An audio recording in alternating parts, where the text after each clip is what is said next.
wore my hair very straight. And I wore my hair straight forever. It was long and it was straight. And, you know, all the time people tell you if you have long, straight hair, you never cut it. That's like blasphemy. You never cut it. Unless it's like broken off or damaged. If there's no reason to cut it, you should not be cutting your hair.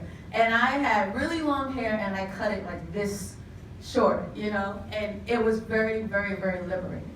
How many of you know the number one reason why people don't go natural? Just yell out some answers.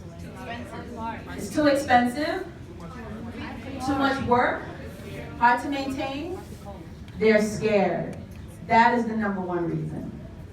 And what are they afraid of? And what else?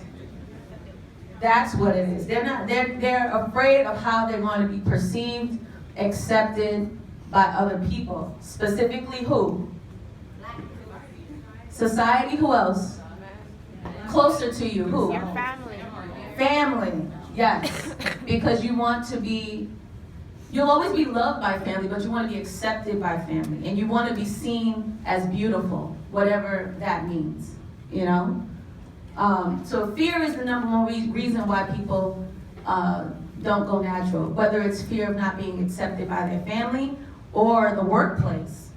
Some people have the perception that depending on the type of job that you have, you can't be natural because it will limit your ability to move up in the ladder. Who believes that to be true? Okay. So there's this whole conversation going on in corporate America of whether or not it's still true today. It definitely was true when I was in school. But now with the whole natural movement, it's like, well, who are you gonna hire? If everybody decides, or the majority decides that this is how they want to show themselves, if this is how they want to show themselves.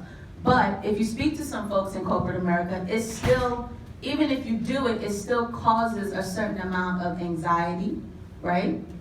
And stress, because you're worried about how you're going to be perceived and whether or not that's impacting your ability to move up. How do I know this to be true? Because when I was in grad school, I did a research study and I did a documentary called Beautiful, the documentary. It's on YouTube. You can watch the whole thing. It's free. But watch that. And we interviewed 3 women that come from very different backgrounds. One was in the military, one was in corporate America, and another one was like a CFO of some company. And even though they grew up in different places and they had different life experiences, they had very similar experiences and thought patterns when it came to going natural in their environments, whether it had to do with family acceptance or professional moving up in the ladder. And they all 3 wore their hair 3 different ways for very specific reasons. So that's very interesting. So this was a couple years ago, and this was like right before this hair movement, like explosion. So maybe things are different now. I don't know, you're gonna have to do your own research and maybe make another documentary.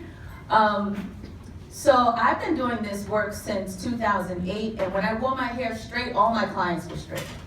And then in 2010, I cut it all off, and 2012, we opened up a salon in Harlem. I grew it out, I cut it off, I shaved the sides, I grew the top out, I cut it off, now it's growing back out. And in the midst of that, I've had some color and all that stuff. But what I really love about being natural is the diversity. You can be straight one day, you can be curly another day, but you do have to know what you're doing. That takes us into YouTube later. How many of you get your education about hair care from YouTube? Yeah, okay. How do you differentiate between what's true and what's not true? Trial, wow, that's expensive and scary, right? How many of you have had horror stories from trying something that didn't work? What was that? What happened? In like 3 sentences, tell us what happened.